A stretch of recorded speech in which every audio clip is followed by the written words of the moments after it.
Man lazimal istighfar, siapa yang banyak beristighfar, Allah berikan 4. Ja'alallahu lahu min kulli dhiqin makhraja, segala kesempitannya dilapangkan Allah, sempit hatinya dilapangkan Allah, sempit dadanya dilapangkan Allah.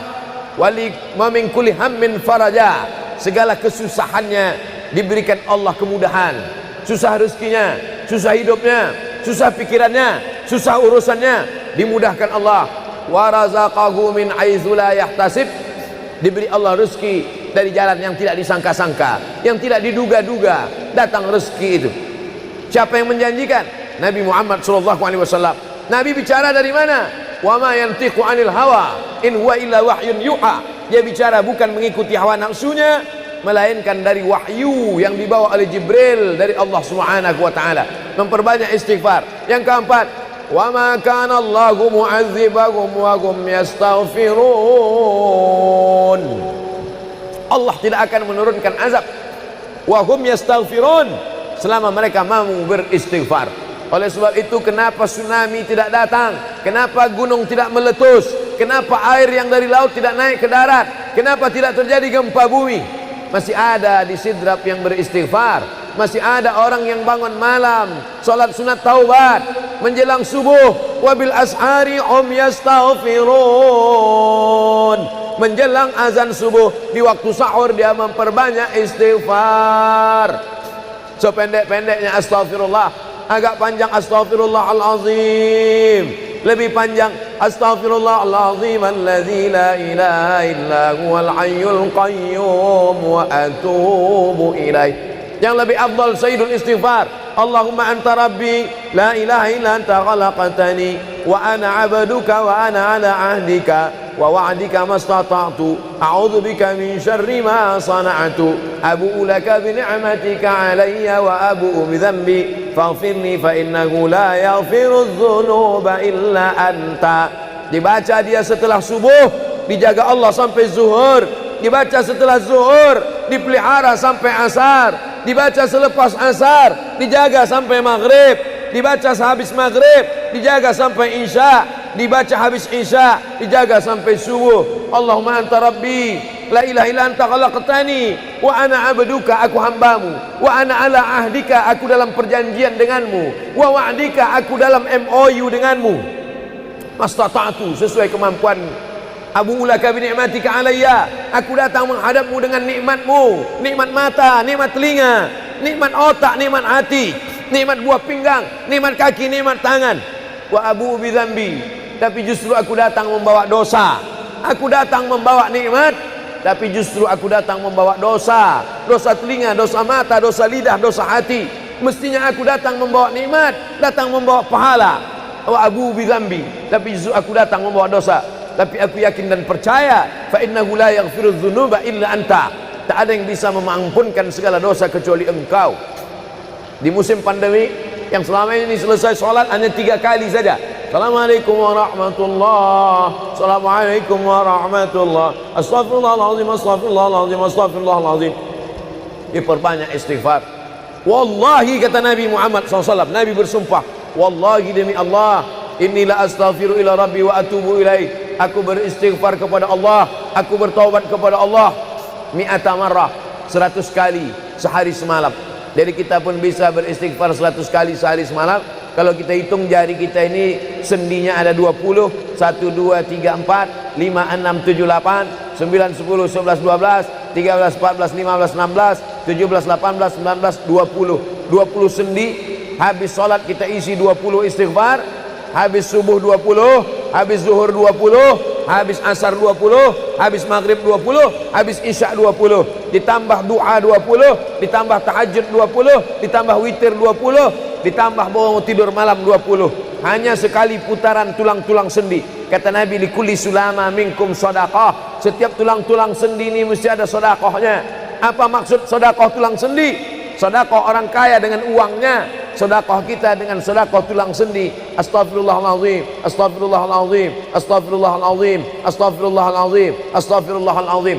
Allah menjanjikan balasan-balasan yang disampaikan oleh Nabi Muhammad sallallahu alaihi wasallam. Tapi di antara yang paling afdal di antara zikir ini semua adalah afdalul zikri la ilaha illallah.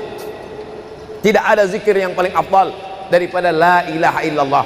Maka kita baca la ilaha illallah, la ilaha illallah, la ilaha illallah, ditutup dengan kalimatu haqqin 'alaiha nahya, dengan itu kita hidup, wa 'alaiha namutu, dengan itu kita mati, wa bi'anu ba'su, dengan itu kita akan dibangkitkan di padang mahsyar. Hidupnya dengan la ilaha illallah, matinya dengan la ilaha illallah. Kenapa disebut hidupnya dengan la ilaha illallah? Karena waktu awal hidupnya ayahnya mengazankan ke telinganya, asyhadu an la ilaha illallah.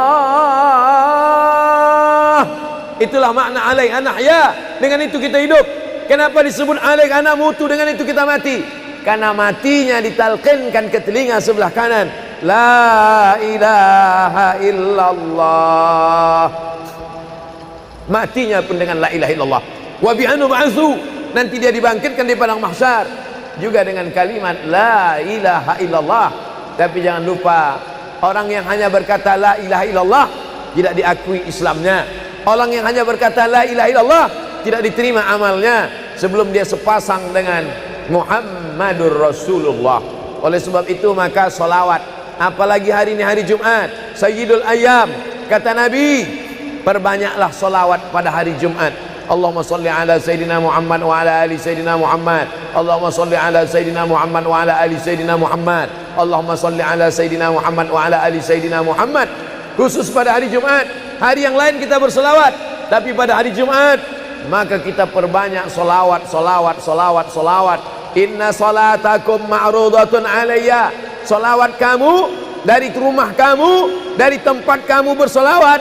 Solawat orang sidrap dibawa ke Masjid Nabawi. Salawat orang sidrap dibawa ke makam Nabi. Allahumma salli ala Sayyidina Muhammad dari Masjid Agung Sidrap dibawa ke Masjid Nabawi di kota Al-Madinah Al-Munawwarah. Lalu kemudian sahabat bertanya, kaifa salatuna ma'rudatun alaika wa qad arimta? Bagaimana salawat kami dibawa ke makammu padahal engkau sudah mati, meninggal dunia? Bukankah orang yang mati itu tidak hidup? Bukankah orang mati itu dimakan cacing tanah? Apa jawab Nabi? Innallaha harramal arda ajsadal anbiya. Allah mengharamkan tanah memakan jasad para nabi. Jadi sahabat Nabi itu rasional. Sahabat Nabi itu berpikir. Sahabat Nabi itu bukan hanya diam. Sahabat Nabi itu bukan hanya nerima saja. Sahabat Nabi itu bertanya, bagaimana mungkin salawat kami bisa dibawa ke makammu padahal kau sudah mati dimakan cacing tanah? Nabi menjawab, innallaha harramal arda ajsadal anbiya. Allah mengharamkan tanah memakan jasad para nabi. Hari Jumat, pagi Jumat, petang Jumat, malam Jumat, memperbanyak salawat lebih daripada hari biasanya. Allahumma salli ala Sayyidina Muhammad wa ala ali Sayyidina Muhammad. Membaca surat Al-Kahfi. Man qara'a surat Al-Kahfi yaumal jumu'ati. Siapa yang membaca surat Al-Kahfi hari Jumat, pagi Jumat, siang Jumat, sore Jumat, malam Jumat, adha'a lahu min nur. Allah berikan dia cahaya, pencerahan, terang pandangannya, terang matanya, terang pikirannya, terang hatinya.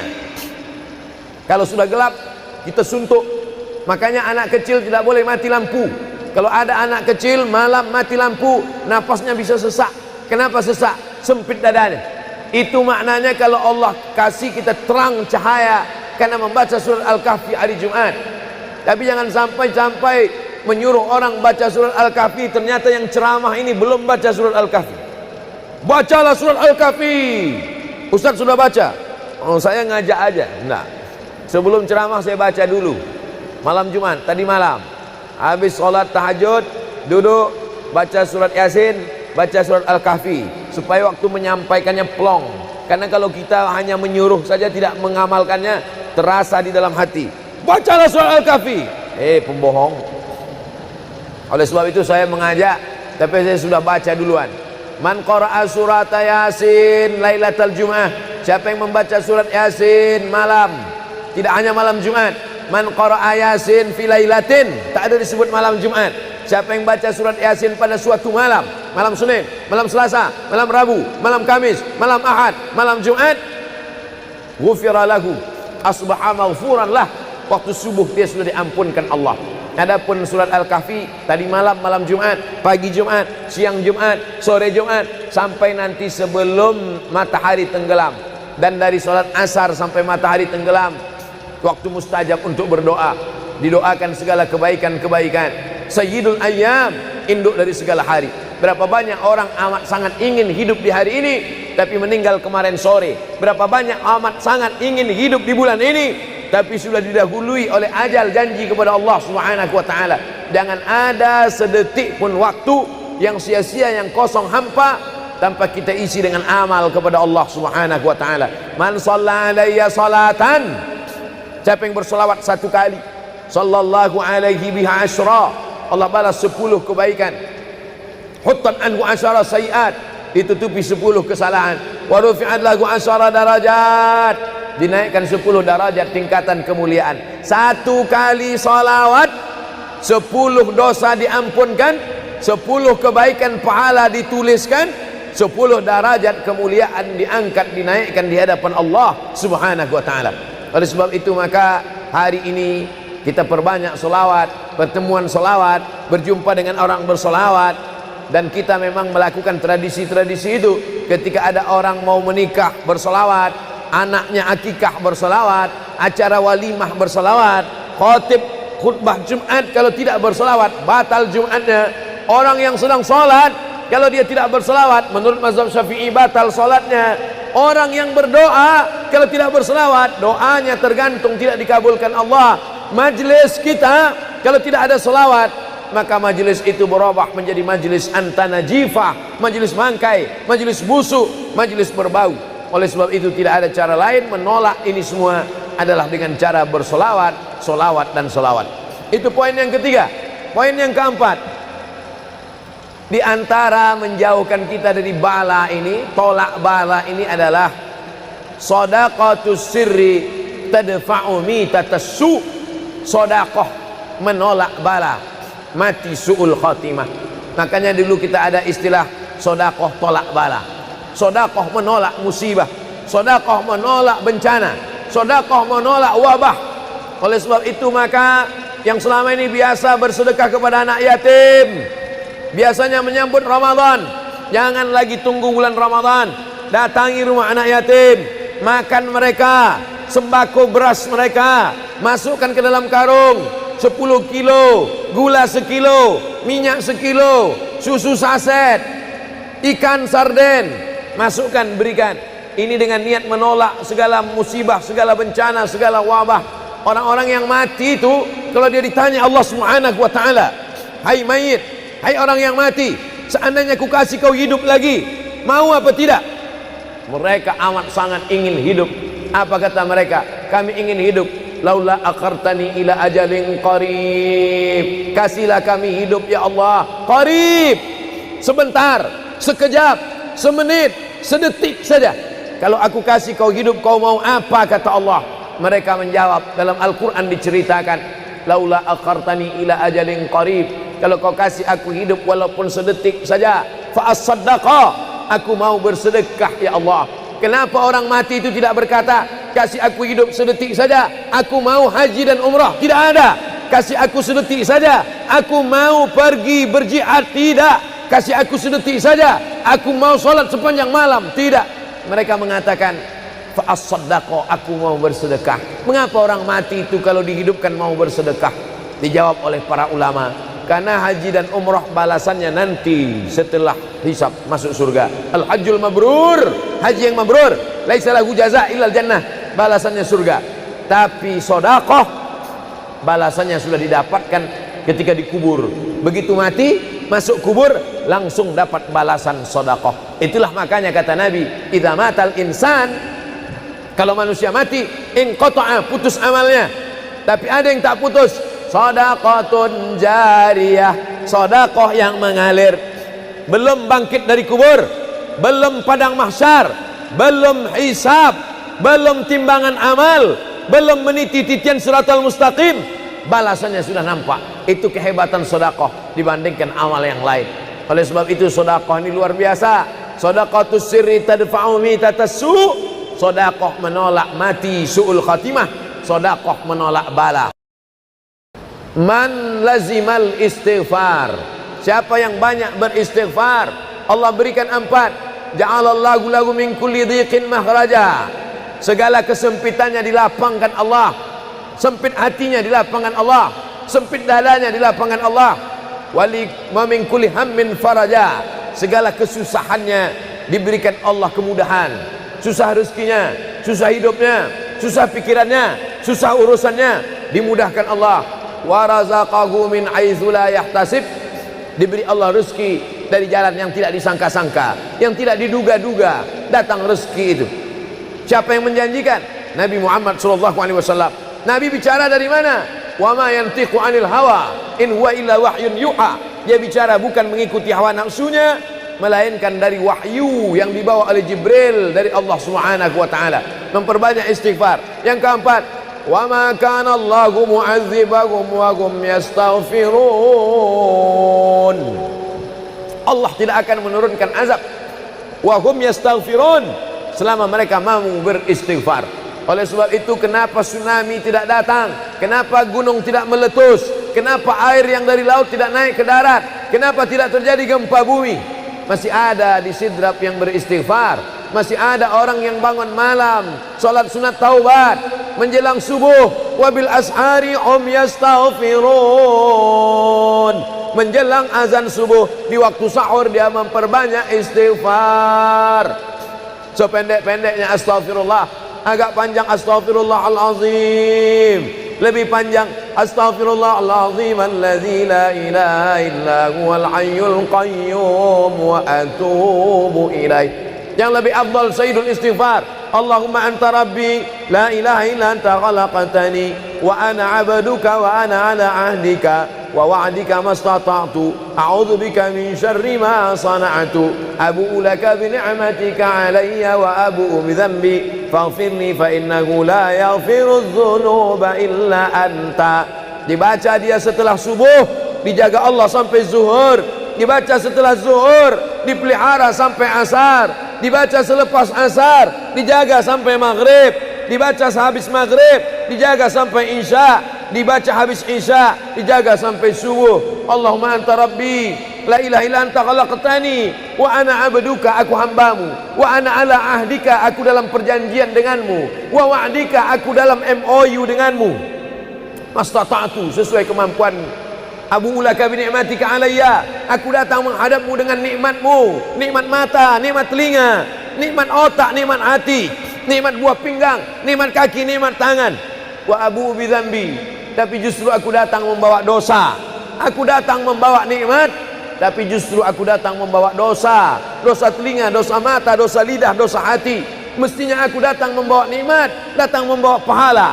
Wa abu bi dzambi, tapi justru aku datang membawa dosa. Tapi aku yakin dan percaya, fa innahu la yaghfiru dzunuba illa anta, tak ada yang bisa mengampunkan segala dosa kecuali engkau. Di musim pandemi yang selama ini selesai sholat hanya 3 kali saja. Assalamualaikum warahmatullahi, Assalamualaikum warahmatullahi, Astaghfirullahaladzim, Astaghfirullahaladzim, Astaghfirullahaladzim. Diperbanyak istighfar.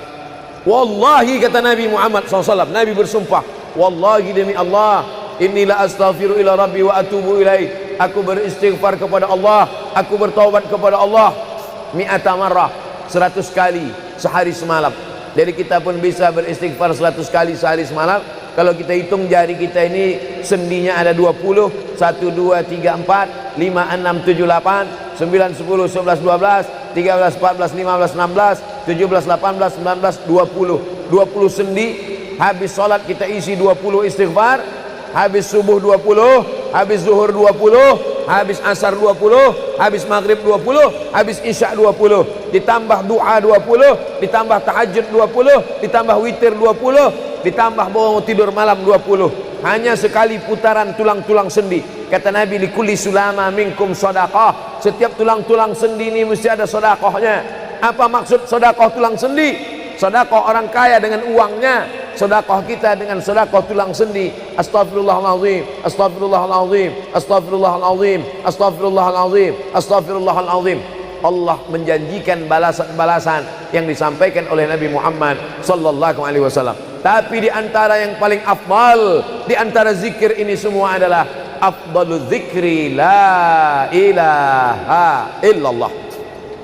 Tidak ada zikir yang paling afdal daripada la ilaha illallah.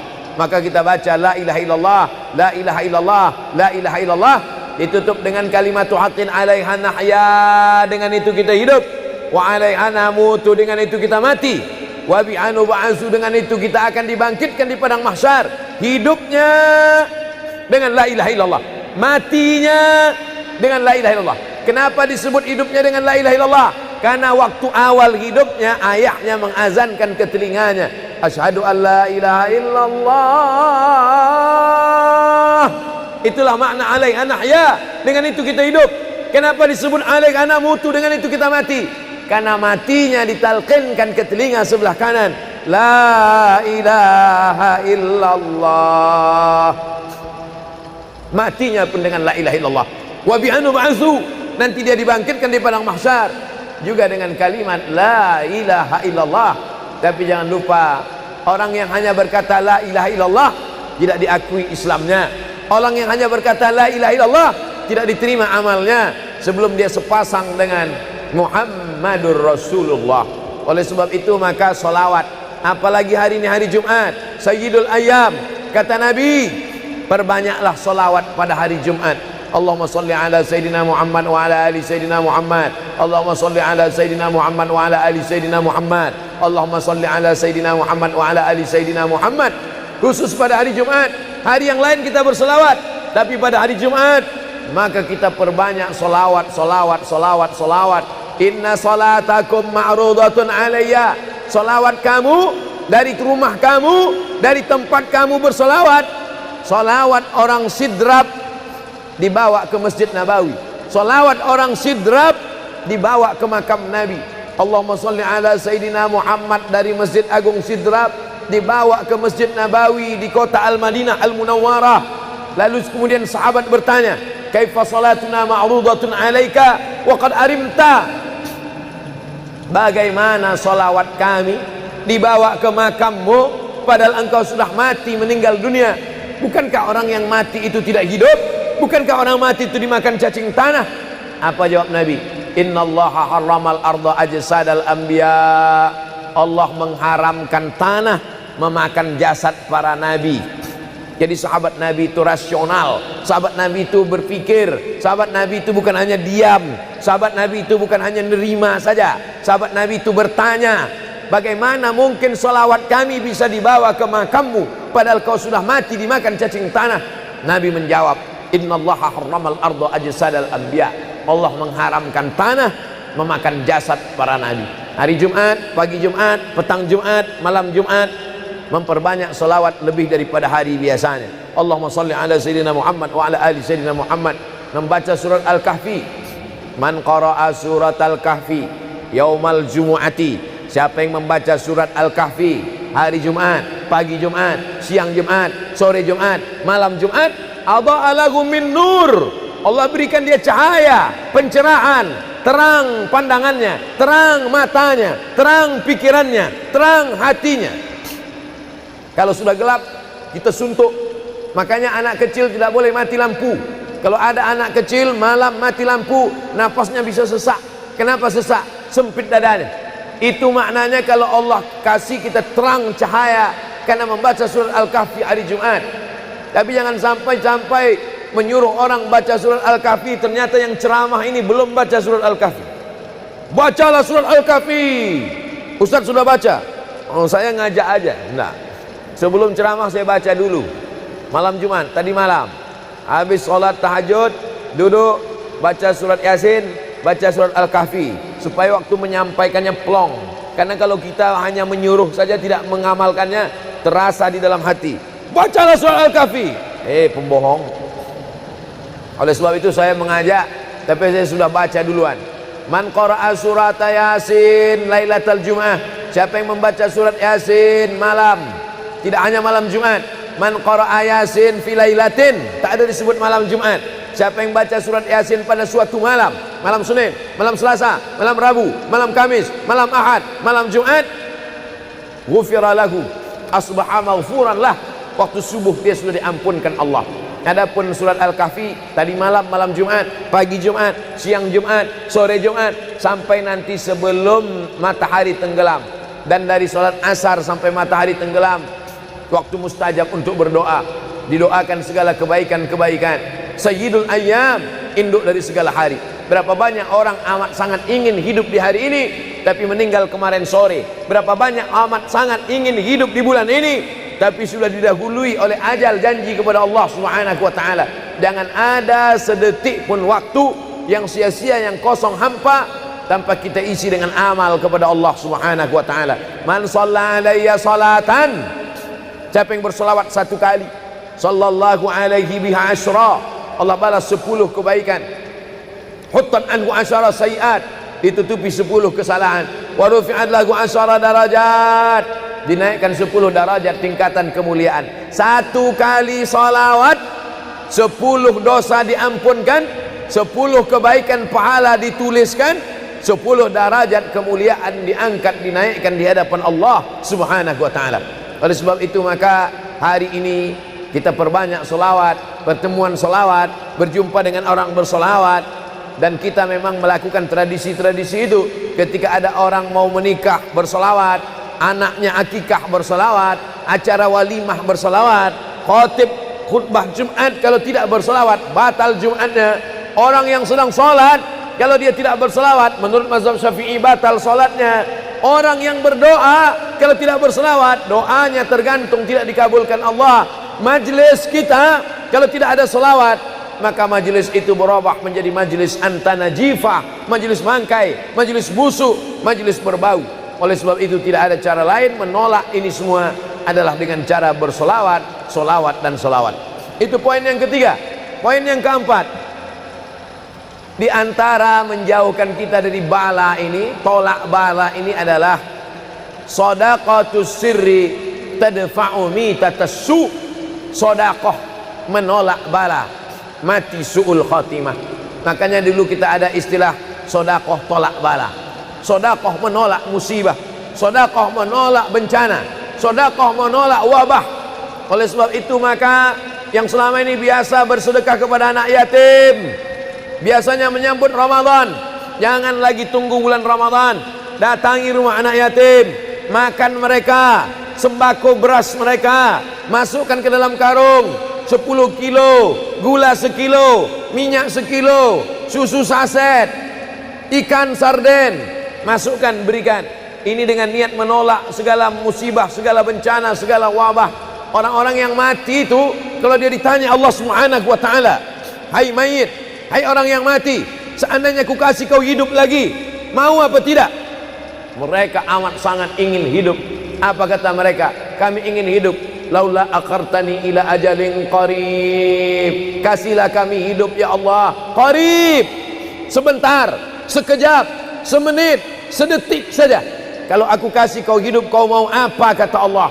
Mereka menjawab, dalam Al-Quran diceritakan, laula akhartani ila ajalin qarib, kalau kau kasih aku hidup walaupun sedetik saja, fa as-saddaqa, aku mau bersedekah ya Allah. Kenapa orang mati itu tidak berkata, kasih aku hidup sedetik saja, aku mau haji dan umrah? Tidak ada. Kasih aku sedetik saja, aku mau pergi berjihad? Tidak. Kasih aku sedetik saja, aku mau sholat sepanjang malam? Tidak. Mereka mengatakan, fa'as-saddaqa, aku mau bersedekah. Mengapa orang mati itu kalau dihidupkan mau bersedekah? Dijawab oleh para ulama, karena haji dan umrah balasannya nanti setelah hisab masuk surga. Al-hajjul mabrur, haji yang mabrur, laisa lahu jaza illal jannah, balasannya surga. Tapi sedekah balasannya sudah didapatkan ketika dikubur. Begitu mati masuk kubur langsung dapat balasan sedekah. Itulah makanya kata Nabi, idza matal insan, kalau manusia mati, inqata'a, putus amalnya. Tapi ada yang tak putus, shadaqatun jariyah, sedekah yang mengalir. Belum bangkit dari kubur, belum padang mahsyar, belum hisab, belum timbangan amal, belum meniti titian siratal mustaqim, balasannya sudah nampak. Itu kehebatan sedekah dibandingkan amal yang lain. Oleh sebab itu sedekah ini luar biasa. Shadaqatus sirri tadfa'u mitatas su', sedekah menolak mati su'ul khatimah, sedekah menolak bala. Alhamdulillah, Allahumma salli ala Sayyidina Muhammad wa ala ali Sayyidina Muhammad. Kullu amrin zibalin, semua amal yang baik, walam yubda' bihamdillah, kalau tidak diawali dengan alhamdulillah, pujian kepada Allah, fahuwa aqta', maka amal itu putus. Makna putus, putus sampai di dunia saja, tak boleh dibawa sebagai bekal menghadap Allah. Maka kita ingin amal kita malam ini tidak putus, maka kita awali dengan alhamdulillahi rabbil alamin. Setiap majelis kalau tidak disebut namanya, maka majelis itu antanajifah, majelis yang busuk, majelis bau, majelis bangkai. Maka kita sebut namanya, Allahumma salli ala Sayyidina Muhammad wa ala ali Sayyidina Muhammad.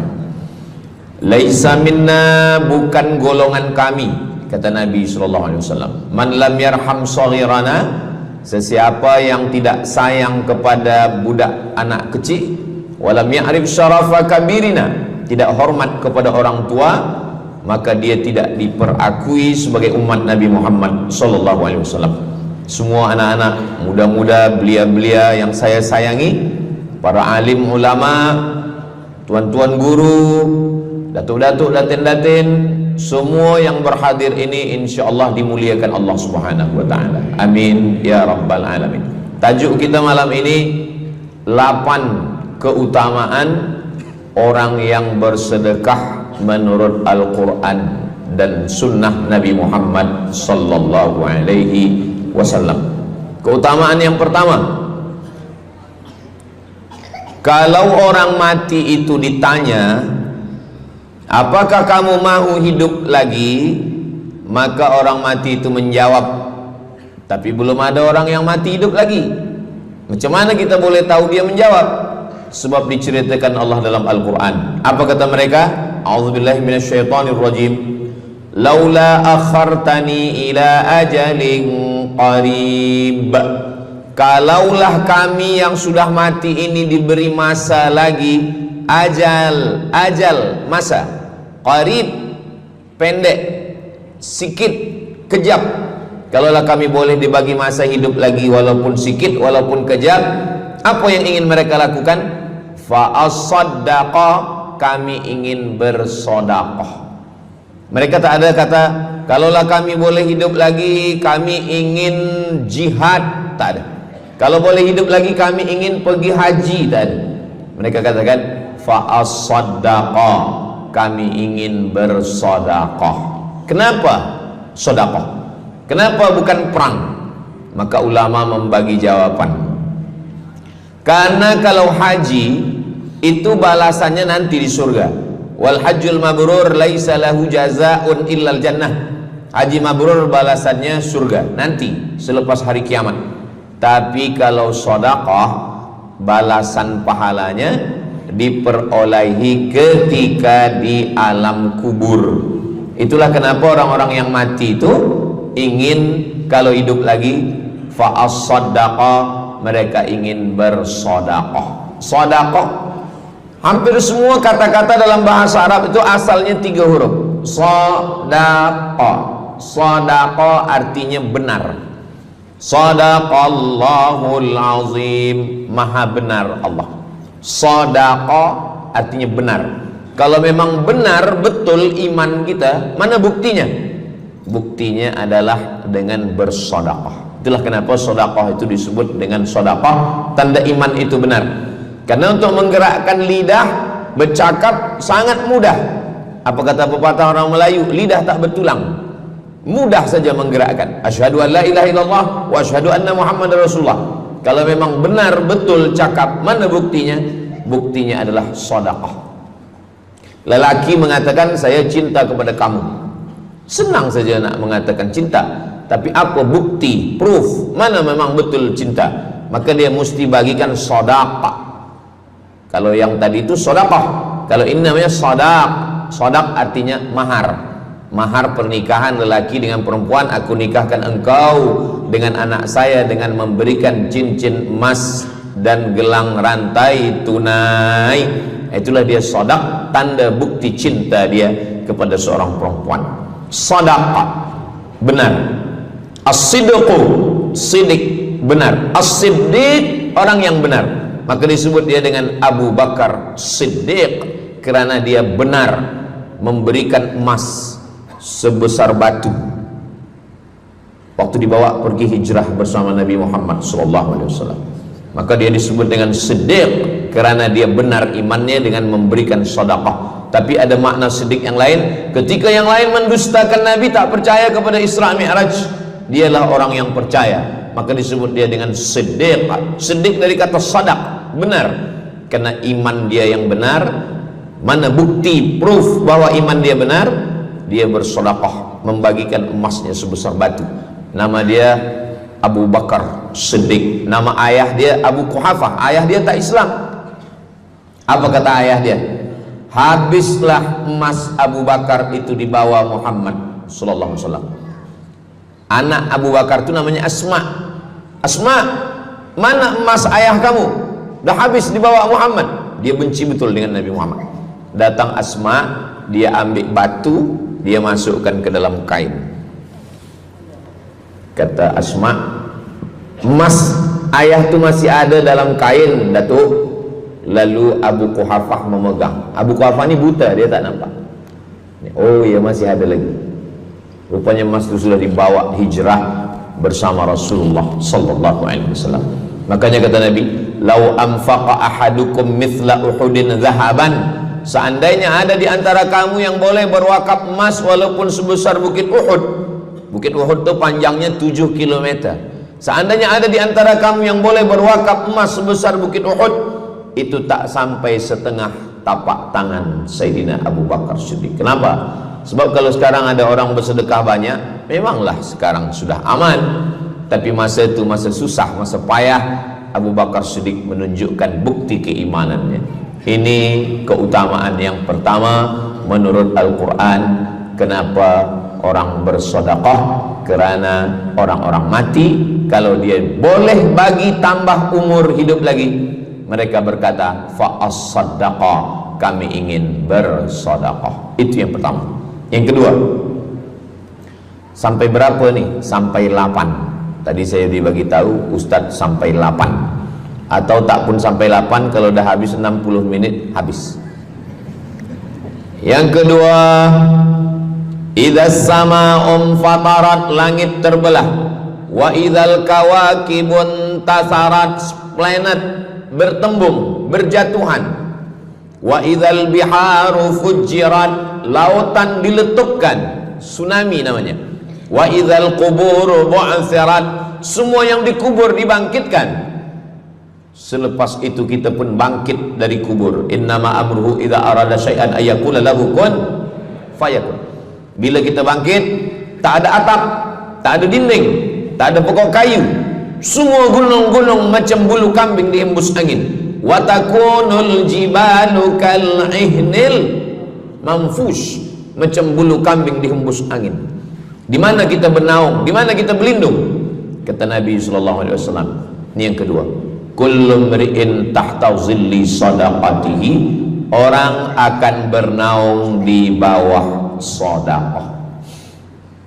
Bukan bernaung di bawah haji, bukan bernaung di bawah sembahyang, bukan bernaung di bawah puasa, tapi tempat bernaung atap adalah sedekah. Tapi jangan sebab kita kaji sedekah malam ni, esok subuh tak sembahyang. Awak tak sembahyang, kita bernaung di bawah sedekah. Betul, memang bernaung di bawah sedekah, tapi tiangnya sembahyang. As-salatu imaduddin, sembahyang, salat itu adalah tiang daripada agama. Maka tempat kita berlindung, tempat kita bernaung nanti adalah sedekah. Ada yang tenggelam kerana peluh saking panasnya, ada yang tenggelam kerana peluh sampai ke lutut, ada sampai ke pinggang, ada sampai ke leher, ada yang tenggelam habis. Tapi ada orang yang merasa sejuk, selesa. Kenapa? Kullu mri'in tahta zilli sadaqatihi, orang akan bernaung di bawah sedekah. Orang-orang yang membina masjid, macam mana mahalnya masjid, jutaan ringgit, maka ketika dia mati menghadap Allah Subhanahu wa taala, semua kepanasan, semua terik matahari sejengkal dari ubun-ubun kepala, tapi ada orang yang tahta zilli sadaqatihi, dia akan bernaung di bawah sedekah. Mudah-mudahan panjang umur, Allah bagi kita rezeki supaya kita boleh bernaung di bawah sedekah kita nanti insyaallah. Kita masa siang 12 jam, malam 12 jam, tapi di akhirat nanti 50 alfasanah, 50.000 tahun, belum tentu lagi diputuskan di pengadilan Allah Subhanahu wa taala. Datang orang menghadap Nabi Adam, wahai Adam, kami sudah kepanasan, kami tak tahan di padang mahsyar ini. Kata Nabi Adam, saya malu menghadap Allah. Dulu kata Allah, la taqraba hadhihi syajarah, jangan dekati pokok kuldi, fatakuna minaz zalimin, nanti engkau jadi orang zalim. Fa azallahuma syaitan, tapi digoda syaitan. Lalu kemudian Nabi Adam bertaubat. Doa yang paling tua doa Nabi Adam, Rabbana zalamna anfusana wa illam taghfir lana wa tarhamna lanakunanna minal khasirin. Datang mereka menghadap kepada Nabi Nuh. Cepatlah Nabi Nuh menghadap kepada Allah supaya diputuskan mahkamah ini. Kata Nabi Nuh, saya malu menghadap Allah. Anak saya Kan'an, masa saya panggil, ya bunayya, wahai anak saya Kan'an, irkam ma'ana, ayo mari naik ke atas perahu sampan ayah. Apa kata Kan'an? Sa'awi ila jabali ya'simuni minal ma, saya naik sampan, saya naik ke atas bukit, saya akan selamat. Rupa-rupanya hujan 40 hari 40 malam, tenggelam. Kita belum lagi 40 hari 40 malam, baru 2 hari buaya dah naik ke jalan. Macam mana 40 hari 40 malam? Maka saat itu, saat anaknya Kan'an akan tenggelam, apa kata Nabi Nuh? Ya Rabbi, ya Allah, inna bni min ahli, itu anakku ya Allah. Allah marah. Apa kata Allah? Innahu laisa min ahlik, dia bukan anakmu. Innahu amalun ghairu salih, karena amal dia tak baik. Nabi Nuh malu menghadap Allah. Datang mereka kepada Nabi Musa alaihissalam. Kata Nabi Musa, saya pun malu menghadap Allah kerana perbuatan Bani Israel, umat saya jahat. Mereka datang menghadap Nabi Isa. Kata Nabi Isa, saya malu menghadap Allah kerana mereka menyembah saya selepas saya meninggalkan mereka. Pada akhirnya mereka datang menghadap Sayyidina wa Maulana wa Syafi'ina Muhammad sallallahu alaihi wasallam. Hanya Nabi Muhammad lah yang berani menghadap Allah. Sebab apa? Sebab dia umatnya. Maka walaupun kita umat yang paling kecil, umur paling pendek, badan paling tidak bertenaga, tapi kita adalah umat yang pertama nanti yang akan diputuskan perkara, dan kita adalah umat yang pertama akan masuk ke dalam surga Allah Subhanahu wa ta'ala. Maka banyak mereka yang ingin menjadi umat Nabi Muhammad. Bahkan Nabi Musa pun ingin menjadi umat Nabi Muhammad sallallahu alaihi wasallam. Masa Umar bin Khattab datang membawa lembaran-lembaran Taurat, Nabi berkata, apa itu wahai Musa? Taurat. Nabi Muhammad SAW memanggil, mari Taurat. Lalu Nabi Muhammad mengkoyak. Apa kata Nabi? Lau kana Musa hayyan ma wasa'ahu illa iyattabi'ani. Kalaulah Musa masih hidup, dia pasti akan ikut saya. Dan itu betul pada peristiwa Isra dan Mi'raj. Nabi jadi imam, Nabi Musa jadi makmum, Nabi Isa jadi makmum, Nabi Ibrahim jadi makmum, semua nabi-nabi jadi makmum. Imamnya adalah Sayyidina wa Maulana Muhammad sallallahu alaihi wasallam. Jadi keutamaan yang kedua, kita bernaung di bawah sedekah. Yang ketiga, sadaqatus sirri tutfi'u ghadabar rabbi kama yatfa'ul ma'an nar. Sedekah memadamkan api neraka seperti air yang memadamkan api. Kita kalau nampak api, mudah-mudahan kita selamat daripada terbakar, amin. Lalu kemudian datang api, kita padamkan dengan air. Lalu kemudian macam mana memadamkan api neraka? Air sebanyak apa yang boleh memadamkan? Maka kata Nabi SAW, keutamaan yang ketiga adalah sadaqatus sirri tutfi'u ghadabar rabbi, sedekah memadamkan api neraka. Jadi kalau kita dulu banyak silap, banyak salah, banyak dosa. Kullu bani Adam, semua manusia ini khata'un, semua pernah salah, pernah mabuk, pernah berzina, pernah minum khamar, pernah berjudi. Kalaupun dia tidak buat dosa yang zahir, pernah hasad, pernah dengki, busuk hati. Maka ketika itu macam mana memadamkan murka Allah dengan istighfar, memadamkan dengan sembahyang, solat, sunat, taubat? Ada satu cara lagi. Dengan cara apa? Memadamkannya dengan sedekah. Tudfi'u ghadabar rabbi, memadamkan murka marah Allah subhanahu wa ta'ala, padam dengan sedekah. Tapi tentu saja sedekah yang ikhlas kerana Allah subhanahu wa ta'ala. Datang seorang yang sudah banyak dosa menghadap Nabi, menghadap pendeta Yahudi. Wahai pendeta Yahudi, saya ini banyak salah, banyak dosa. Saya sudah membunuh 99 orang. Apakah mungkin Tuhan mengampunkan dosa saya? Kata pendeta Yahudi, Tuhan tidak mengampuni dosa kamu kerana kamu sudah membunuh. Dia cabut pisau dia. Kalau begitu kamulah yang ke-100.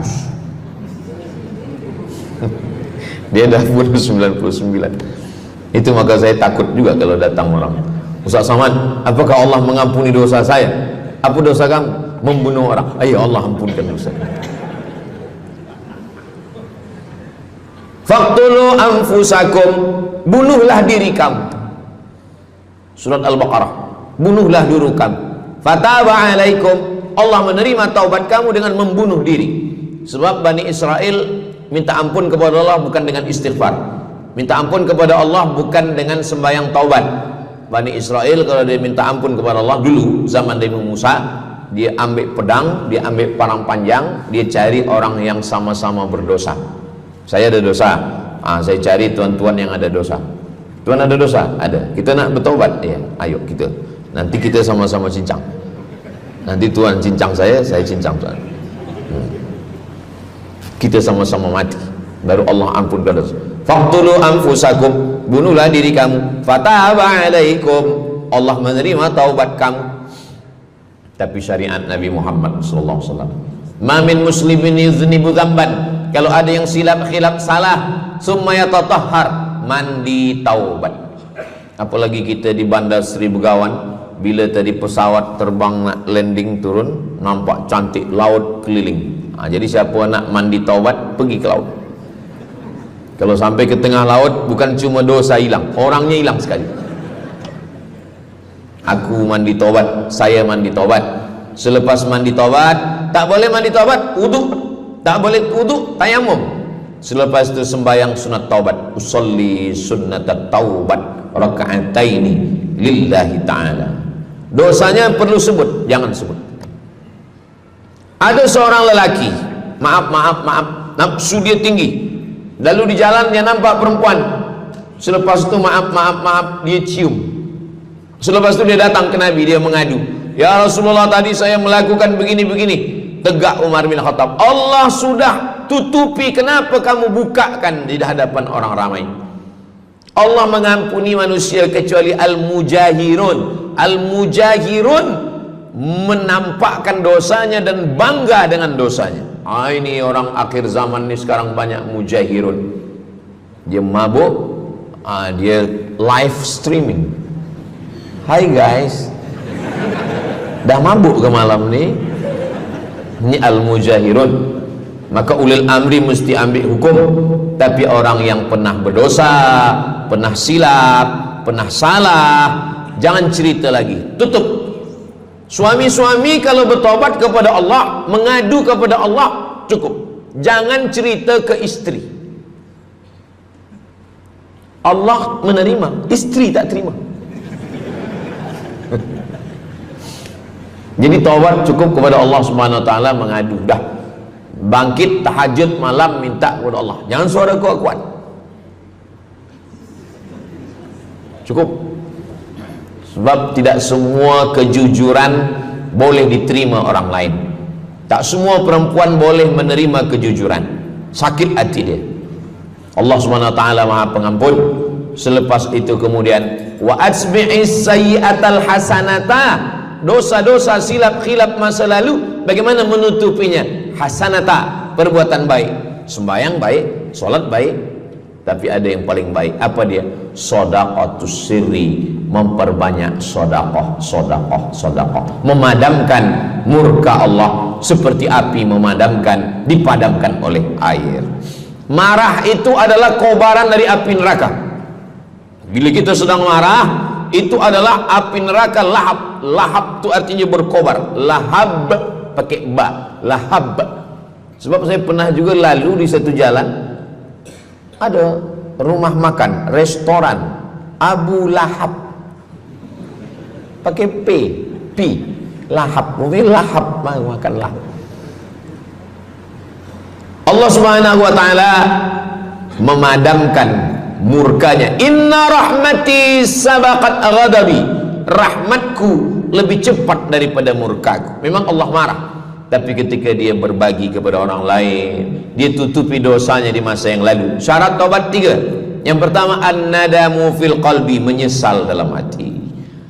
Yang kedua, al-iqraru bil lisani, nyatakan dengan lisan, astaghfirullahalazim. Yang ketiga, al-itmaru alla ya'uda ilaihi abadan, tekad saya tidak akan buat lagi sampai mati. Namanya taubat nasuha. Nasuha, 3 huruf. Nasoha artinya menyaring madu. Datang orang memanjat pokok kayu, dia ambil parang panjang, dia potong sarang lebah jatuh ke bawah, disaring dengan kain tipis, lalu kemudian tersangkut di atas kain. Lilinnya tersangkut, lebahnya tersangkut, anak lebah tersangkut, rantingnya tersangkut, dahannya tersangkut, maka keluarlah madu. Itu bahasa Arabnya namanya nasuha. Apa makna nasuha? Menyaring dosa-dosa sehingga yang tinggal hanya amal soleh, yang sampah-sampah tersangkut. Sekarang susah nak minum madu yang asli, banyak palsu. Macam mana Ustaz, saya ni suka spesial minum madu, apa tanda madu ni asli? Bawa pulang ke rumah, kalau istri marah itu asli.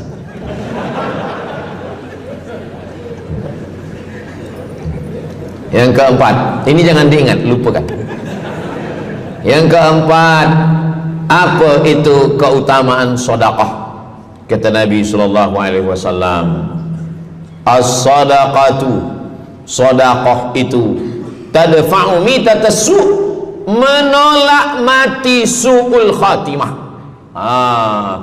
Tak ada guna amal elok baik kalau mati dalam keadaan su'ul khatimah. Kita selalu berdoa, Allahumma khtim lana bihusnil khatimah. Maka cara untuk menolak mati su'ul khatimah ini adalah dengan cara sedekah. Banyak orang mati husnul khatimah, bukan ulama, meninggal di dalam Masjidil Haram sedang pakai ihram, selepas tawaf di belakang makam Ibrahim ketika sedang sujud terakhir. Itulah mati yang paling indah. Dalam wudhu sedang sembahyang, di sujud terakhir dalam tanah haram, dalam Masjidil Haram, di belakang makam Ibrahim. Meninggal, dibawa jenazah balik. Orang datang bertanya kepada ibunya, dia masih pemuda belia, apakah dia ulama? Dia bukan ulama. Kenapa dia mulia betul? Apakah dia pernah perang ke Palestina? Tidak. 2-3 hari selepas itu datang satu perempuan membawa budak kecil. Kamu siapa? Kami adalah orang yang tiap bulan dapat kiriman beras, minyak dan makanan dari pemuda ini. Saya maaf, seorang janda, ini anak-anak saya, dan dia selalu bagikan uang dia untuk makan kan. Jadi nanti kalau ada orang meninggal, tiba-tiba selepas itu datang janda membawa anak, itu tanda husnul khatimah. Sebab dia belum nikah, dia masih lajang. Allah menunjukkan bahwa kalau engkau berbuat sedekah, maka Allah Subhanahu wa taala memberikan keutamaan husnul khatimah. Bukan setakat diselamatkan dari su'ul khatimah, tapi mendapatkan husnul khatimah. Ada seorang dari Maghribi, dari Maroko, Mesir, Libya, Tunisia, Algeria, Maghribi. Orang Maghribi ini bermimpi. Dalam mimpinya dia berjumpa dengan Nabi Muhammad SAW. Kata Nabi, engkau pergi ke Saudi Arabia, cari di kampung ini, nanti engkau jumpai seorang pemuda, sampaikan salamku kepada dia, katakan dia penghuni surga. Malam pertama mimpi, iya ke? Tidak ke? Jangan-jangan syaitan. Tak betul. Malam kedua mimpinya sama. Engkau pergi ke Saudi Arabia, datangi kampung ini, jumpai seorang pemuda namanya si fulan, bagi tahu ke dia, salamku untuk dia, sampaikan kepada dia bahwa dia penghuni surga. Nah, 2 kali. Ini udah agak kuat. Tunggu 3 kali, sampai 3 malam mimpinya sama. Akhirnya orang Maghrib ini terbang dari Casablanca sampai ke Jeddah. Dari Jeddah dia cari kampung yang disebut dalam mimpi. Sampai itu dia cari pemuda. Adakah di kampung ini seorang pemuda namanya si fulan? Betul. Dia tengok, biasa saja. Bukan ulama, bukan macam Musa Abdul Somad. Tak mungkin mimpi salah 3 kali betul-betul. Lalu disampaikan kepada dia, fulan, saya 3 malam bermimpi Rasul SAW menyampaikan salam kepada engkau. Assalamualaikum. Kata Nabi, engkau adalah penghuni surga. Dia pun terkejut. Saya bukan ulama, saya orang biasa. Apa amal kamu? Sembahyang saya biasa saja, puasa sunat saya biasa saja. Hanya saja saya tak pernah menyimpan hasad dendam, dan saya selalu membagikan uang kepada fakir miskin, anak yatim dan du'afa. Selepas mendapatkan itu dia pun menangis, dia pun bersedih karena dia merasa dia tak layak dicintai, karena dia merasa banyak silap, banyak salah. Rupanya rahmat Allah itu turun bukan kepada orang yang alim tapi sombong, bukan kepada orang yang kaya tapi takbur, tapi kepada orang yang hatinya hancur berkeping karena takut kepada Allah Subhanahu wa ta'ala. Selepas itu dia pun meninggal dalam keadaan husnul khatimah setelah mendapatkan janji dari Rasulullah sallallahu alaihi wasallam. Apa maknanya? Bahwa kalau kita tak boleh sembahyang sampai tegak lutut bengkak, kalau kita tak tergolong orang yang rajin puasa sunat berhari-hari, kalau kita bukan orang yang kuat berjihad fisabilillah, maka carilah satu pintu. Pintu itu bernama babus sedekah. Karena banyak yang sudah melaluinya dan mereka dimuliakan Allah, diselamatkan daripada su'ul khatimah. Yang ke berapa? Kelima. Saya sebetulnya ingat, saya nak cuba aja. Kalau jamaah masih ingat, itu maknanya mereka masih konsen lagi, masih sedar. Kalau dah terserah Ustaz lah nama berapa, kami pun dah nak balik ke dalam. Yang kelima, dawu mardakum bis sadaqah.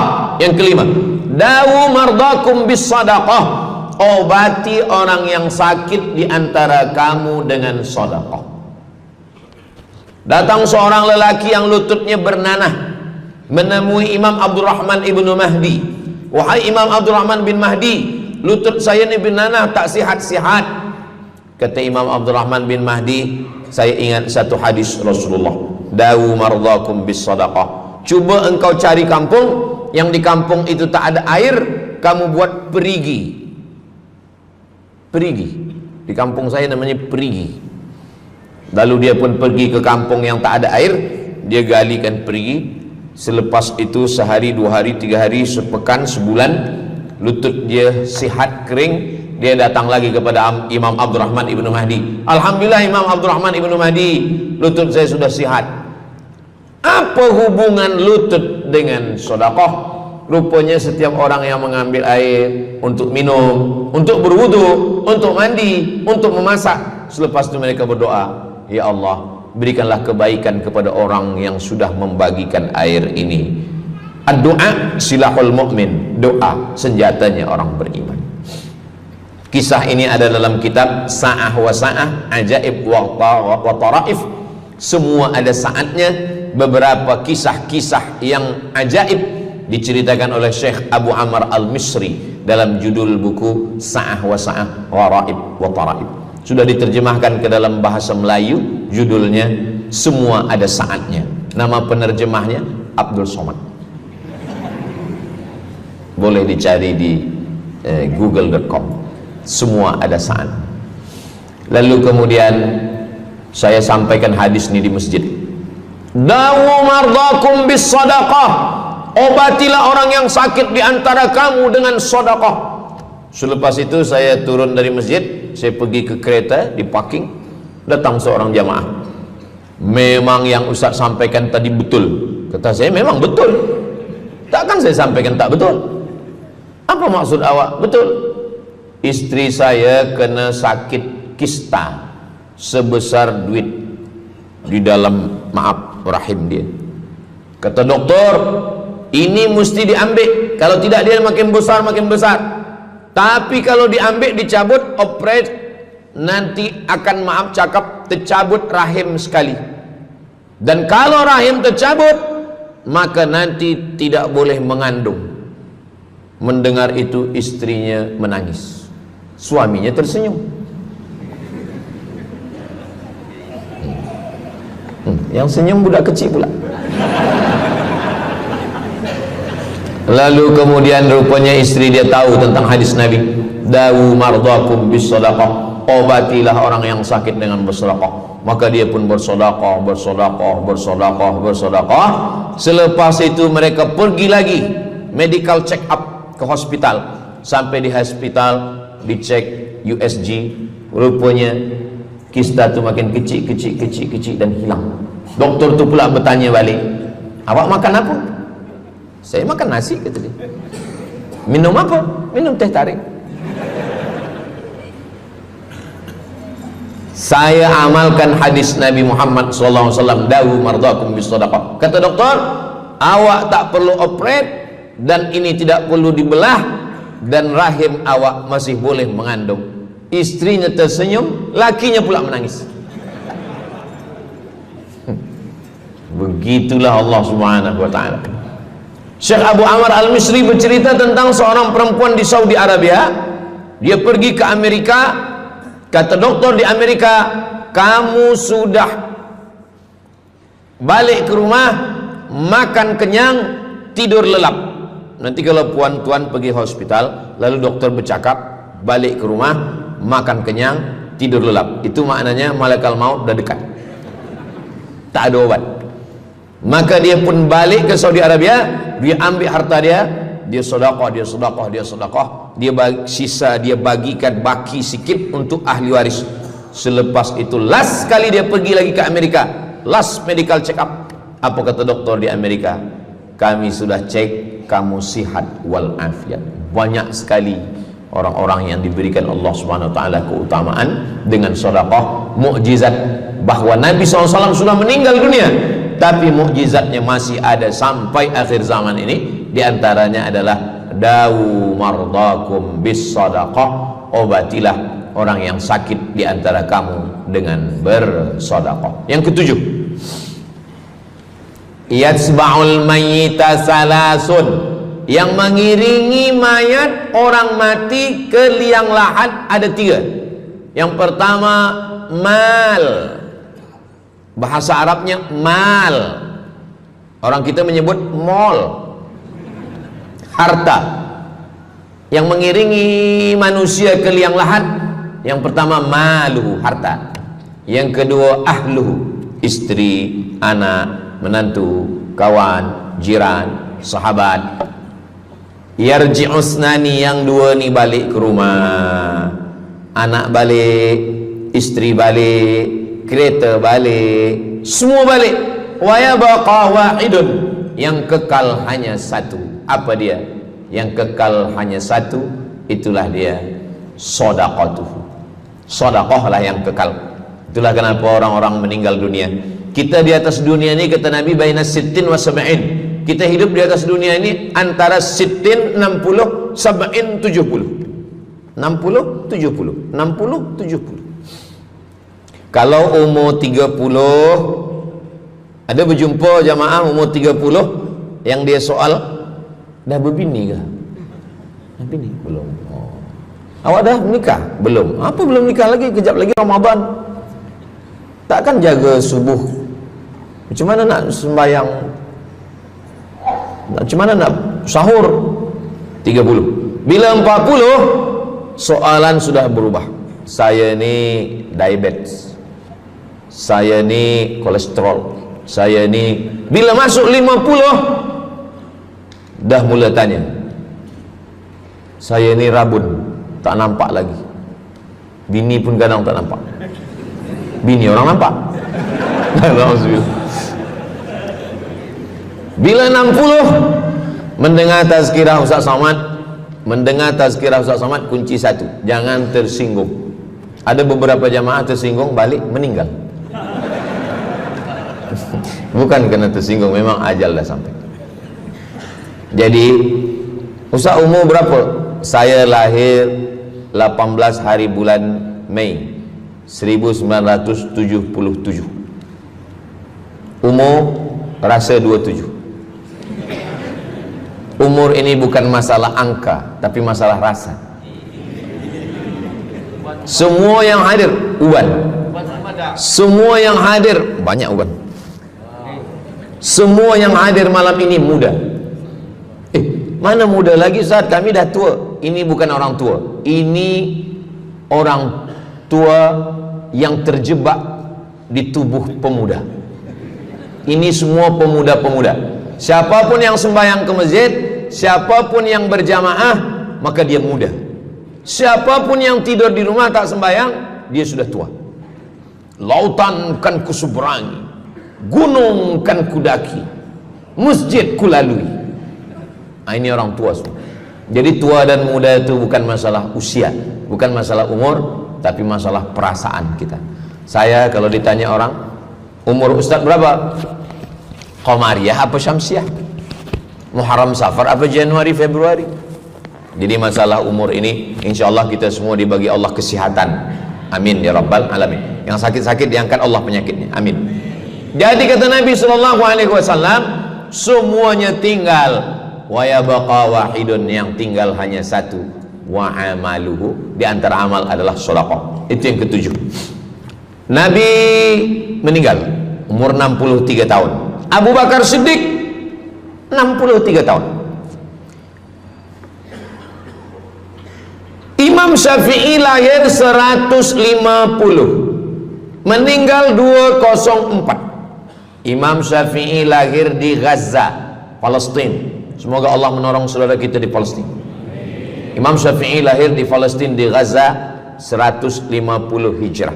Meninggal di Fustat, Kahirah, Mesir 204. Imam Syafi'i umurnya hanya 54 tahun. 50, muda. Tapi Imam Syafi'i berada di alam barzah 204, sekarang sudah 1447, 1447 tahun. Apa maknanya? Berarti Imam Syafi'i di alam kubur sudah 1200 tahun. Soalan, lebih lama di atas tanah atau di dalam tanah? Lebih lama di alam barzah. Di alam rahim 9 bulan 10 hari. Di alam dunia 63 tahun kalau sampai. Di alam kubur menunggu hari kiamat. Imam Syafi'i sudah 1200 tahun.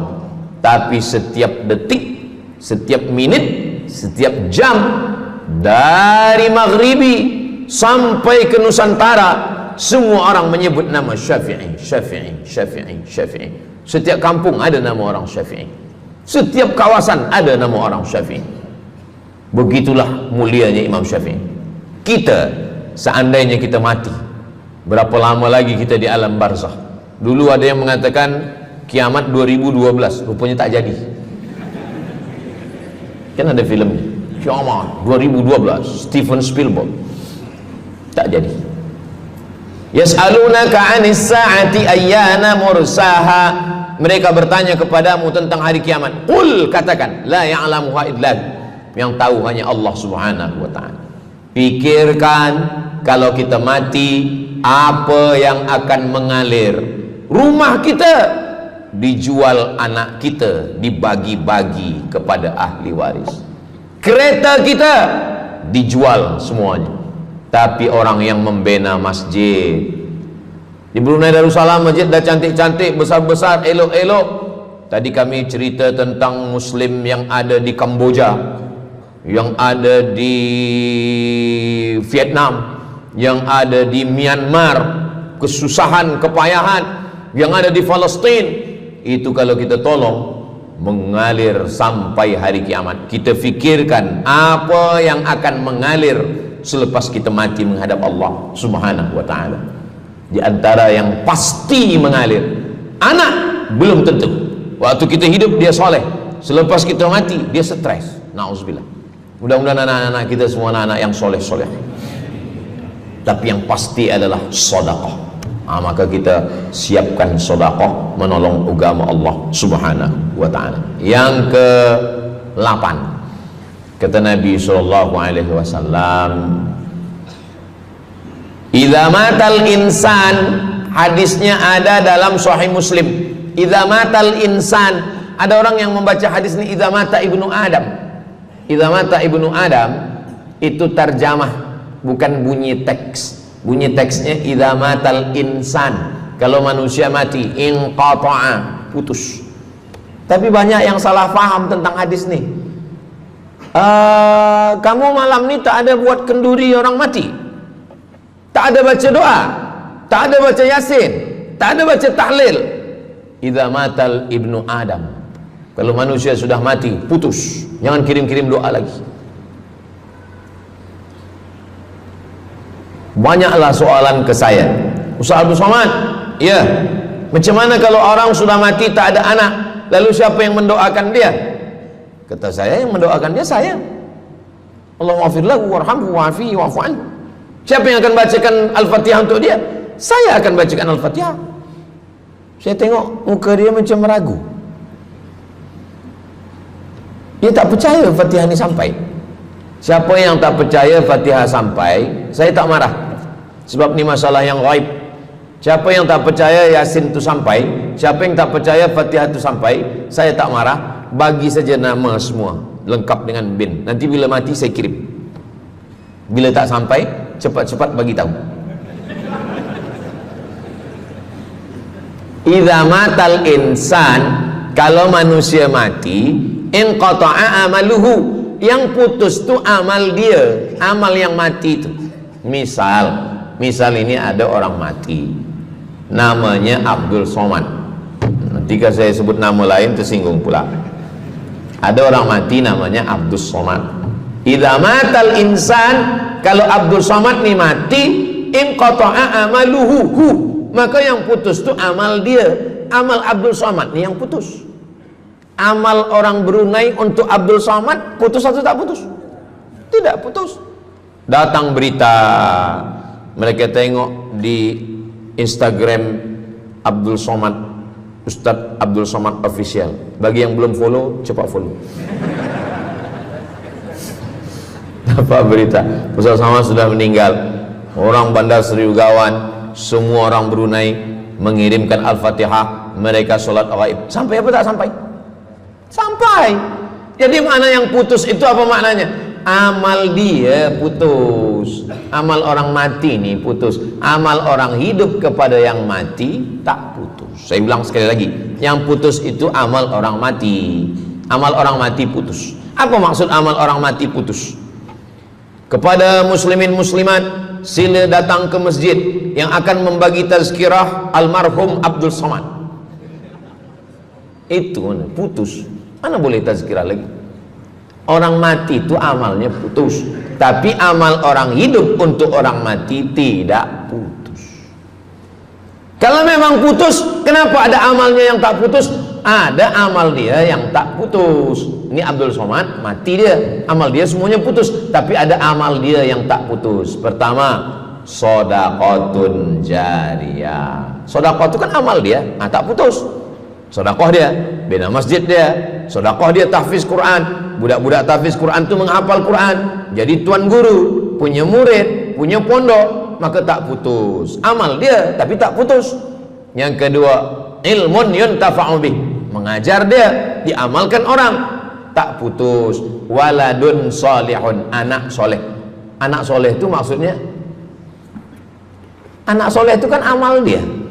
Nah, itu yang banyak orang yang tak paham. Macam mana amal soleh, macam mana amal soleh itu amal kita? Macam mana anak soleh itu amal kita? Kalau istri, mohon maaf, kalau istri awak cuma awak tengok saja, apakah mungkin dia hamil? Nah, itu dah payah betul dah menjelaskan. Maknanya anak kita itu amal kita. Maka kalau kita mati, dia tetap mengalir. Bukan berarti doa orang lain tak sampai. Ini banyak orang salah faham. Selepas orang meninggal, tak usah baca doa lagi, tak usah Allah maafir lahu lagi, tak usah baca Yasin lagi, tak sampai. Maksud putus itu amal orang mati itu putus. Kalaulah putus amal orang hidup kepada orang mati, tak ada salat jenazah. Nanti kalau ada orang mengatakan tak usah baca doa, kita udah putus semua, nanti bila dia mati jangan sembayangkan. Sebab sembayang jenazah itu kan amal orang hidup untuk orang mati. Allahu Akbar, Allahumma alhamd, Allahu Akbar, Al-Fatihah, Allahu Akbar, salawat, Allahu Akbar, Allahumma maghfir lahu warhamhu wa'afihi wa'fu anhu, Allahu Akbar, Allahumma la tahrimna ajrahu wa la taftina ba'dahu wa waghfir lana wa lahu wa li ikhwana alladhina sabaquna bil iman wa la taj'al fi qulubina ghillan lil ladzina amanu rabbana innaka ra'ufur rahim. Empat itu sampai, Al-Fatihah sampai, doa sampai, Al-Fatihah sampai, solawat sampai, doa takbir 3 sampai, doa takbir 4 pun sampai. Itu maknanya amal orang hidup sampai, tapi amal orang mati putus. Apakah orang mati itu tetap beramal? Orang mati tetap beramal, tapi katanya putus. Yang putus itu amal wajib. Sholat wajib, tak wajib lagi. Puasa wajib, tak wajib lagi. Adapun amal yang tak wajib, makanya kalau ada suami yang tak mau amal wajib, suruhlah dia mati. Mana dalil ustadz bahwa orang mati tetap beramal?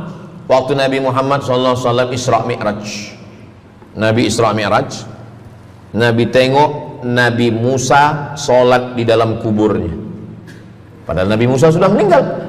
Itu menunjukkan orang meninggal pun beribadah, tapi ibadah dia tidak wajib lagi. Waktu sampai di Masjidil Aqsa, Nabi Ibrahim sholat, Nabi Musa sholat, Nabi-Nabi sholat, padahal mereka sudah meninggal dunia. Itu menunjukkan bahwa orang mati beribadah, tapi ibadahnya tidak wajib. Yang kita wajib ini hanya dari akil baligh sampai kita mati. Siapa yang wajib sembahyang? Akil baligh. Siapa yang wajib puasa? Akil baligh. Siapa yang wajib haji? Akil baligh mampu. Ada orang akil, ada orang baligh tapi tak akil. Umur 15 tahun, 20 tahun, 30 tahun, baligh, umurnya sampai, tapi tak akil, tak ada akal. Rufi'al qalam, kertas, pena. Pena dia terangkat, tak mencatat. Ada 3 orang yang penanya tak mencatat. Yang pertama, anis sobi hatta yahtalim, budak kecil sampai dia mimpi akil balik. Yang kedua, anin naim hatta yastayqiz, orang tidur sampai dia terjaga. Yang pertama, budak kecil sampai akil balik. Maka kalau nak nakal waktu kecil itulah. Menyesal saya Ustaz, waktu kecil dulu baik-baik. Yang kedua, anin naim hatta yastayqiz, orang tidur sampai dia jaga tidur. Makanya kalau nak buat dosa waktu tidur. Ada seorang suami tidur, selepas itu dia terjaga, dia katakan ke istri dia, Adinda, buah hati belayan jiwa, siang dan malam terbayang-bayang, makan tak kenyang, tidur tak lelap. Abang bermimpi malam tadi. Mimpi apa? Mimpi berbini lagi. Kata istri dia, engkau tidur lagi, mimpi lagi, ceraikan dia. Macam mana nak tidur lagi? Begitulah. Tapi perempuan ini tak ada di Brunei, di kampung saya. Sini baik-baik. Orang tidur dia tidak boleh dihukum, sebab mimpi kita tak boleh buat-buat. Anil naim hatta yastayqis, orang tidur sampai dia jaga tidur. Anil majnun hatta yafiq, orang gila sampai sehat. Orang gila tak diambil hukum, tak wajib sembahyang, tak wajib puasa. Itu maka kadang isteri kalau ada lelaki tak sembahyang, abang ni gila ke? Kata, aku tergila-gila dengan kamu sayang. Jadi siapa yang wajib? Macam mana dengan orang yang pikun, hilang ingatan? Hilang ingatan bila dari mula zuhur azan sampai waktu asar habis, ingatan dia hilang, maka dia tak wajib sembahyang. Tapi bila dia ingat sekejap, dia wajib lagi. Itu pula masalahnya Ustaz. Laki saya ni hilang ingatan waktu sembahyang je. Lepas tu ingat balik berakal. Kata orang kalau sudah tua kita mengalami namanya demensia. Manusia demensia, amnesia. Amnesia tak ingat apa-apa, semua lupa. Itu maka kita bila nak pergi ke mana-mana guna helmet, sebab bila kepala ni terantuk lupa. Ada kawan saya, dia hafaz Quran 30 juz, ceramah tazkirah ke mana-mana, bawa kereta jatuh.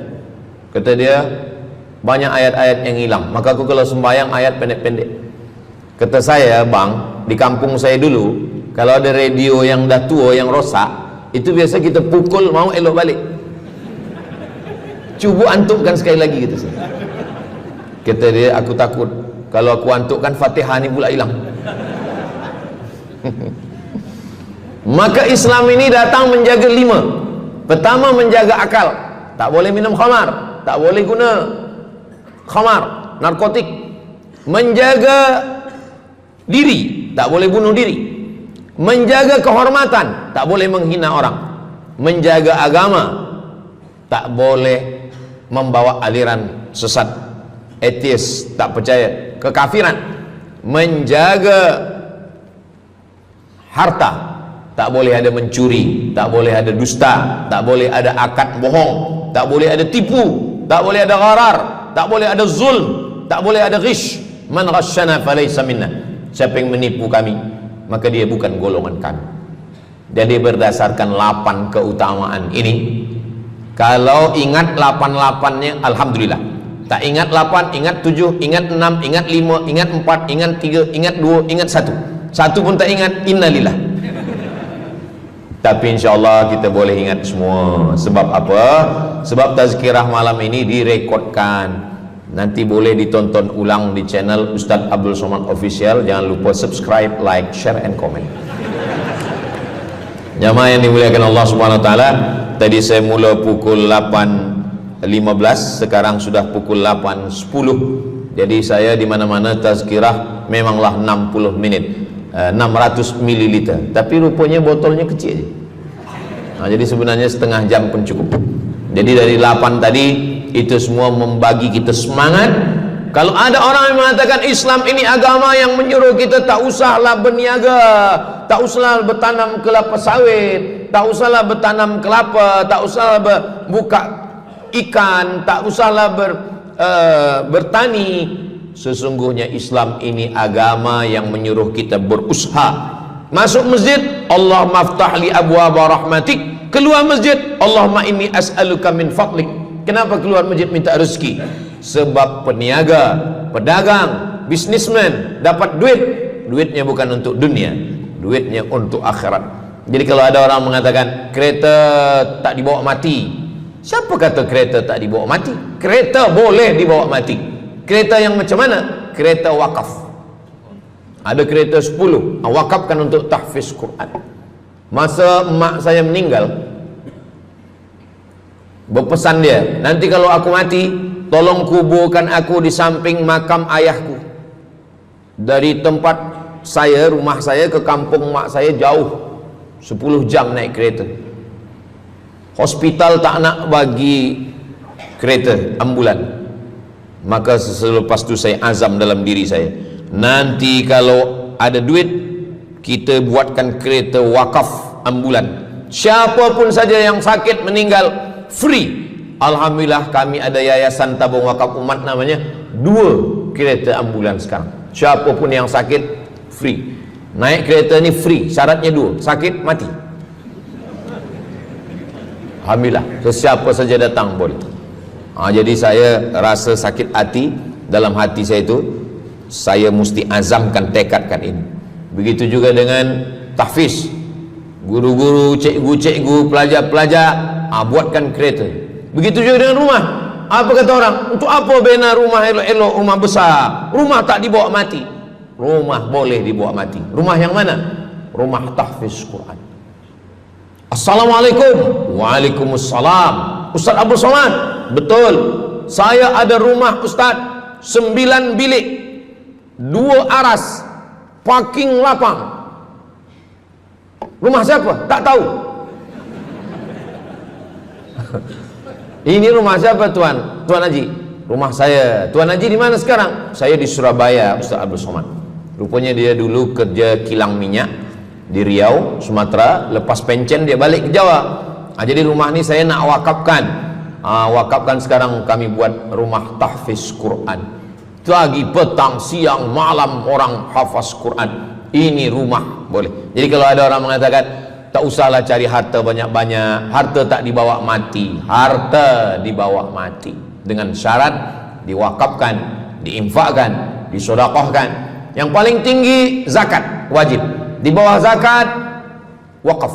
Wakaf mesti ada 4. Orang yang berwakaf, orang yang menerima wakaf, harta yang diwakafkan, ada ijab dan qabul. Di bawah wakaf infak.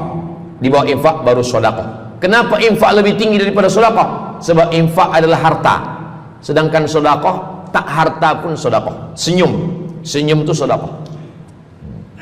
Makanya yang kalau ada box di depan masjid, box di tepi jalan, itu yang tepat ditulis box infak, jangan box sedekah. Sebab kalau box sedekah nanti orang senyum aja. Tabassumika fi wajhi akhika sedekah. Senyummu ke wajah saudaramu adalah sedekah. Tolong untuk dibaca Ustaz.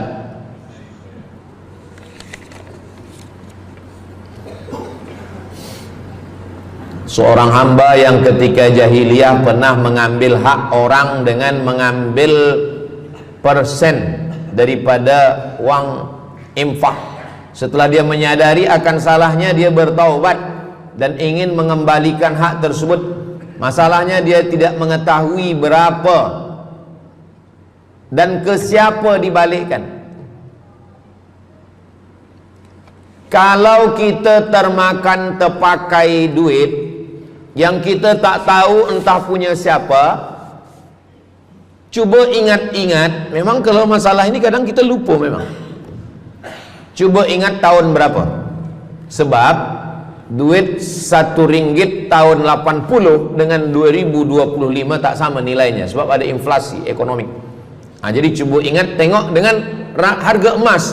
Tahun 80 berapa 1 gram emas, tahun 2025 berapa. Maka dihitungnya ke emas, bukan ke dolar, tapi kepada emas. Nah, selepas kita dapat harga emas, lalu kita balikkan. Misalkan tahun 80 100 ringgit itu 3 gram. Maka yang sekarang kita tidak balikkan 100 ringgit, tapi kita balikkan sekarang 2025 dengan 3 gram emas. Berapa harga 3 gram emas? Lepas itu kita balikkan. Kalau kita tak tahu orangnya di mana, anak cucunya, ahli warisnya tak tahu, maka kita serahkan kepada masalih ammah. Masalih ammah artinya kepentingan umum. Pendidikan tahfiz Quran, sekolah, tempat anak yatim, tempat duafa fakir miskin, ke masjid boleh.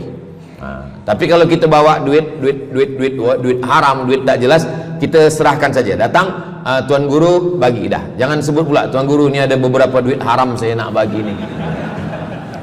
Serahkan saja. Begitu juga dengan orang yang menyimpan uang di bank yang bukan Islamic bank. Syukran, jazakumullah khair. Lalu kemudian dia duduk di negeri yang tak Islam, lalu kemudian dia letakkan di bank yang tak Islamik. Maka duit ini ada ada fawaid, ada bunganya. Riba haram. Kalau dia simpan di rumah dia takut hilang. Duit ini tak boleh dia makan, tak boleh dia belikan ke pakaian, tak boleh dia bagikan ke orang lain, maka dia serahkan kepada masalih ammah. Begitu kata Syekh Yusuf Al-Qardawi dalam kitab judulnya Fatawa Mu'asirah, fatwa-fatwa kontemporer, fatwa modern. Jadi masalih ammah, kepentingan umum, bukan untuk diri sendiri. Orang terhalang doanya sebab 3. Mat'amuhu haram, makanannya haram. Masrabuhu haram, minumannya haram. Malbasuhu haram, pakaiannya haram. Wadhiya bil haram, dibagi makan haram.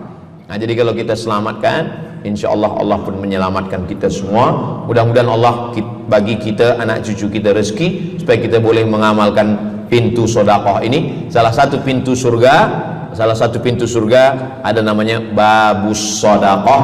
Orang yang masuk surga melalui pintu, karena banyak